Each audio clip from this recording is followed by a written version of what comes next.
50보, 100보라는 고사성어가 있습니다. 맹자 선생이 한 말입니다. 전쟁 중에 겁을 먹은 군사 하나가 도망을 갑니다. 100보를 도망갔습니다. 그런데 또 한 명이 우연히 50보를 도망간 병사가 있는데 이 50보 도망간 병사가 100보 도망간 병사 보고 이렇게 말합니다. 비겁한 사람이다. 장수가 볼 때는 둘 다 도망간 비겁한 사람인데 자기들끼리는 50보 도망갔나 100보 도망갔나 그렇게 따지는 겁니다. 비겁한 것은 매 한 가지인데 말입니다. 사람들은 누구나 다 비교를 합니다. 재산이나 지식이나 재능이나 뭐든지 비교하고 남보다 내가 우월하다는 것을 나타내고 싶어 합니다. 이게 누구나 다 가지고 있는 마음이지요. 보통 사람들의 생각이고 태도입니다. 그래서 남보다 내가 낫다는 것을 나타내고 싶은 그 마음이 정상이지요. 이게 세상 살아가는 사람들이고 우리 주위에 이런 사람들을 늘 봅니다. 예수님을 믿어 구원받은 뒤에 우리는 중요한 것을 하나 깨닫습니다. 우리가 받은 구원은 나의 행함으로 받은 게 아니라는 거죠. 우리의 구원은 은혜로 받았습니다. 믿음으로 받은 구원이기에 이걸 선물이라고 하는 것입니다. 구원받았으니 나 구원받았다 자랑하겠지요. 그런데 내가 구원받았다고 자랑하지 말아야 되지요. 왜 그렇습니까? 내게 구원을 준 그분을 자랑해야 됩니다. 왜냐하면 그분에게 가면 누구나 다 구원을 받으니까 내가 구원받았다 이것보다 그분이 내게 구원을 주었다. 너도 그분에게 가면 구원을 받는다. 구원받은 나를 자랑하는 것이 아니고 구원 주신 분을 자랑하는 것이 마땅한 자세이지요. 예수님께서 십자가에서 피 흘려 죽었다가 살아나셔서 이룬 구원, 내가 받은 구원은 예수님의 은혜입니다. 예수님께서 우리를 구원해 주시는 방법, 이 도는 정해져 있습니다. 구원은 믿음으로 받는 것이고 그 믿음의 내용은 십자가입니다. 그러니 이제 구원받은 성도는 어떻게 살아야 하느냐? 하나님께서 일러주신 성도의 행동 규칙, 하나님의 율법에 따라 살아야 됩니다. 이걸 다른 말로 하나님의 말씀에 순종해야 한다는 말이기도 합니다. 그러니 성도는 성도다운 행실이 있는 거예요. 성도다운 행실은 사람이 만든 게 아닙니다. 성도다움은 하나님의 말씀에 따른 선조들의 행실의 영향을 받아요. 말이 좀 어렵습니다. 특별히 성경에 등장하는 믿음의 선조들의 행실에 따릅니다. 왜냐하면 적어도 성경에 기록된 믿음의 선조들은 하나님의 영을 따라 살았기 때문이에요. 그러니 우리가 아는 아브라함, 모세, 다윗, 사도 바울 이런 사람들을 언급하는 이유는 이분들이 전부 다 믿음의 선조들이 하나님의 영이 인도하는 대로 살았다고 동의하기 때문이에요. 그러니 믿음의 선조들과 우리와 공통적인 상황은 성령님에게 있는 것입니다. 일제강점기, 한국전쟁, 그 어려운 시기를 겪었던 분들, 88 올림픽 이후의 시기를 우리가 잘 알고 있습니다. 그 두 시기를 비교해보면 참 기가 막히지요. 국력도 다르고 나라의 위상도 다릅니다. 지금 한국 말을 한글을 배우려고 세상의 사람들이 참 기가 막힌 방법들을 사용하고 있어요. 그러니 지금 유럽을 가든 남미를 가든 러시아를 가든 한국 사람이라고 하면 대접이 달라진다고 말을 해요. 그러니 그때나 지금이나 나라는 같은데 국력과 위상이 달라진 것처럼 믿음의 선조들이 살던 그때나 지금 신앙생활을 하는 우리나 성령은 동일하고 그들도 우리도 성령의 인도를 받는 것입니다. 그러니 우리도 지금 성령의 인도를 받고 있다. 여기에 우리의 마음을 좀 심어야 됩니다. 하나님의 말씀은 우리를 신앙에 묶어 결박하는 경향이 있어요. 이거 해야 된다. 저거 하면 안 된다. 하나님의 말씀은 우리를 묶어요. 결박시킵니다. 그런데 하나님의 성령은 우리에게 자유를 주시는 거예요.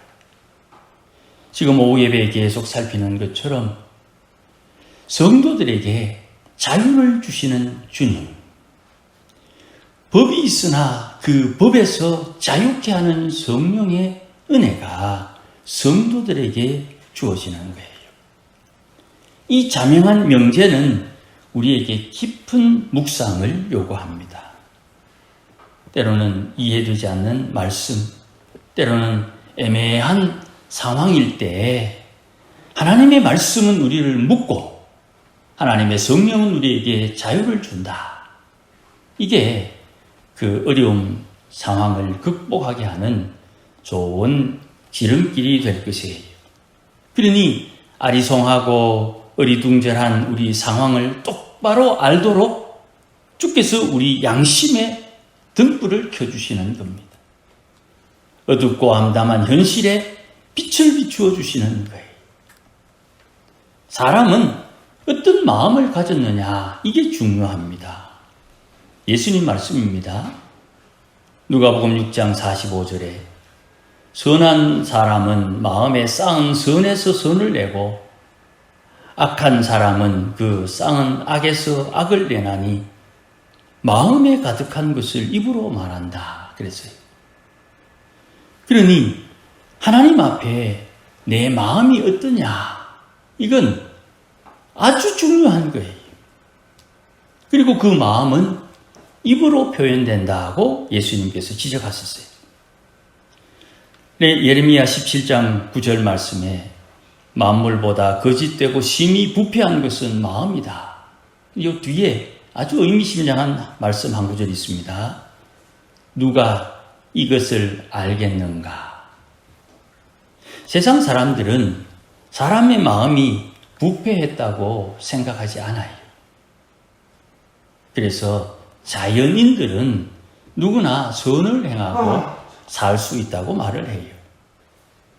그러니 세상에서 가장 부패하고 썩어 냄새나는 것이 사람의 마음이라고 했는데 어떻게 그 마음에 선한 것을 쌓을 수 있겠습니까?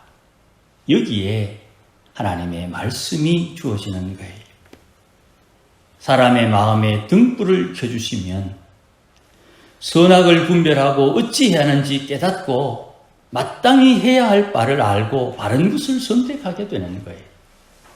잠언 6장 20절에 솔로몬은 이렇게 적었습니다. 아버지 다윗이 솔로몬에게 말하기를 내 아들아 네 아비의 명령을 지키며 네 어미의 법을 떠나지 말고 그것을 항상 네 마음에 새기며 네 목에 매라. 그것이 네가 다닐 때에 너를 인도하고 네가 잘 때에 보호하고 네가 깰 때에 너와 함께 말하고 하나님께서 너와 동행하는 표시가 된다. 그러니 명령은 등불이요 법은 빛이요 훈계의 책망은 생명길이다 그랬어요. 하나님의 명령은 등불이라 했으니 주의 계명이 새겨진 마음에 등불이 켜지는 겁니다. 하나님의 율법은 마음의 빛이라 했으니 주의 계명이 새겨진 마음에는 빛이 비치게 되어 있는 거예요. 잠언 20장 27절 말씀에 사람의 영혼은 여호와의 등불이다 그랬어요.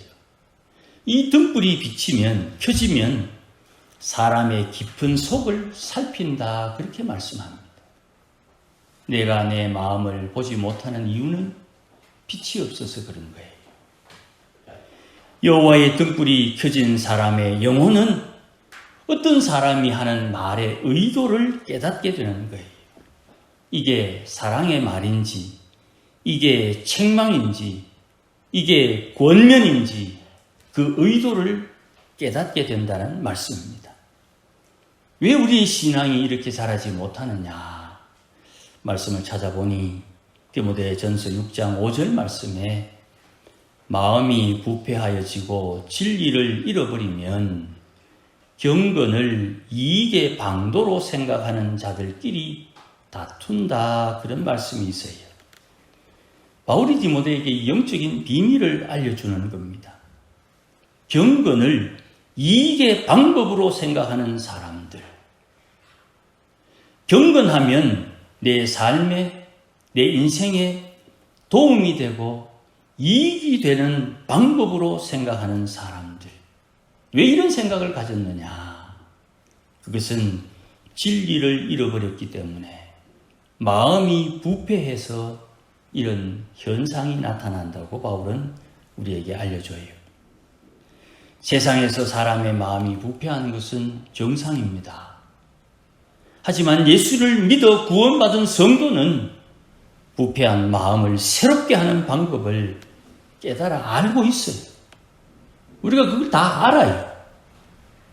그게 뭡니까? 회개입니다. 다윗은 오늘 본문에서 고백합니다.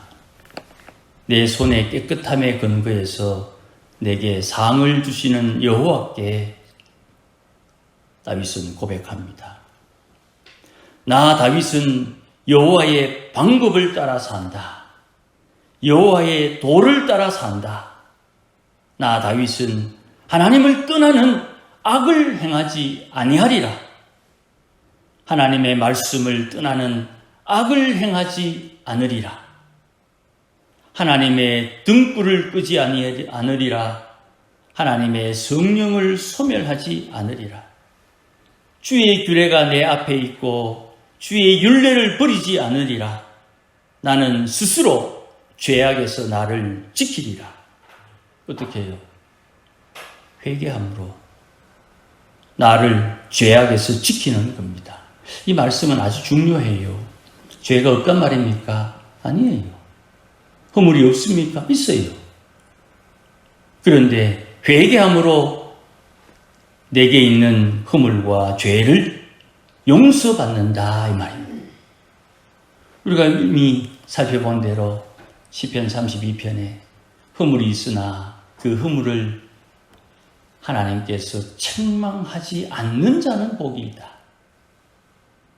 죄가 있으나 그 죄를 죄로 정죄하지 않는 사람이 복이 있다. 누구 마음대로 죄를 행하면서 죄악에서 자기를 지킬 수 있습니까? 하나님의 약속에 있는 거예요. 하나님의 약속의 말씀은 우리에게 분명히 알려줍니다. 사람의 마음이 맞지 않을 때 마음을 어떻게 맞춥니까? 대화. 의견이 다를 때 그 의견을 어떻게 조율합니까? 대화. 대화는 듣고 말하는 것입니다. 말하고 듣는 것이죠. 그러니 내 행동이나 행실이 얼마나 하나님 말씀에 가까운가 이것을 하나님 앞에 묻고 하나님 앞에 듣는 것이 기도 아닙니까? 내 마음 씀씀이나 은행 심사가 얼마나 하나님의 성령의 인도를 받느냐 여기에 따라 나의 의가 평가받는 것입니다. 내가 정한 기준에 의해서 내가 평가받는 게 아니에요. 내 기준으로 남을 평가해야 하는 것이 아니에요. 하나님의 말씀에 내가 얼마나 가까이 있느냐, 이것이 하나님 앞에 나의 의의가 평가받는 것이에요. 구원은 지극히 개인적인 것입니다. 그러니 누구 신앙은 좋다 나쁘다 평가하면 안 됩니다. 그것은 하나님과 그 사람 사이에 알아서 할 문제예요. 못하면 하나님께서 어찌어찌 하시겠죠. 그러면 그 사람 때문에 어려움을 당하고 있는 나는 무엇입니까? 그 상황을 통해서 성화의 기회로 사용해야 되는 거예요. 예수님 우리에게 알려주신 방법입니다. 내게 잘못한 사람을 저가 내게 잘못했다 하다 잘못하지 않았다 하든 안 하든 내가 그 사람을 용서함으로 내가 용서받는 거예요.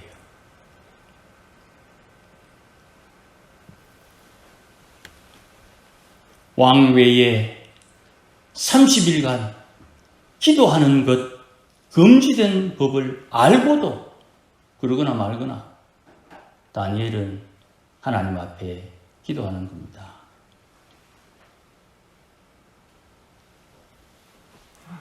하나님께서 내게 어떻게 나타나십니까? 자비로운 사람에게 하나님은 자비롭게 나타납니다. 완전한 사람에게 하나님은 완전하게 나타납니다. 깨끗한 사람에게 하나님은 깨끗하게 나타나는 거예요. 근데 왜 이렇게 하나님이 내게 나타나지 않습니까? 사악한 자에게는 하나님께서 방해꾼으로 나타나는 것입니다. 그래서 하나님 앞에 포기하고 곤고한 백성은 구원해 주시고 교만한 사람은 눈을 낮추신다고 다윗은 오늘 본문에서 언급하는 거예요. 사랑하는 여러분, 내 영혼의 등불을 켜고 살펴야 됩니다. 내 영혼의 등불이 켜졌는지 나 스스로 잘 확인해야 됩니다. 내게 나타나는 하나님은 어떤 분이신가? 하나님께서 나에게 합당하게 행하시는 것이에요. 그래서 오늘 본문 말씀에 이런 말씀이 있습니다. 24절 말씀해 보시면 여호와께서 내 하나님의 말씀에 합당한 만큼 나에게 갚으시되 그의 목전에서 내 손이 깨끗한 만큼 내게 갚으신다. 하나님이 내게 복을 주시고 은혜를 주시는 것, 기본적으로 예수 믿는 사람에게 다 은혜를 주십니다. 복을 주십니다. 그러나 그 주시는 그 은혜를 더 풍성히 받으려면 깨끗한 만큼 주시는 거예요. 자비의 손을 베풀면 자비의 하나님이 나타나시고 긍휼의 손을 베풀면 긍휼한 하나님이 나타나시는 겁니다. 용서를 베풀면 용서의 하나님이 나타나시는 거예요. 우리는 어떤 하나님을 만나고자 합니까? 그 하나님을 만날 준비, 그 하나님을 만나기 위해서 오늘도 하나님 앞에 거룩한 삶을 사는 우리가 되어야 되는 것입니다. 이런 은혜가 함께 하시기를 주의 이름으로 축복합니다. 기도하십시다. 하나님 아버지 고맙습니다. 은혜를 주시니 참으로 감사합니다. 하나님의 그 크신 사랑 받았으니 주님을 사랑하고 하나님 앞에 은혜로운 삶을 살도록 인도하여 주시고 주의 선하신 손길 따라 살도록 역사하여 주시옵소서. 오늘도 하나님 앞에 우리의 마음의 등불을 밝혀서 마땅히 해야 할 바를 행하며 사는 믿음의 권속들이 되도록 복을 주시옵소서. 예수님의 이름으로 기도하옵나이다. 아멘.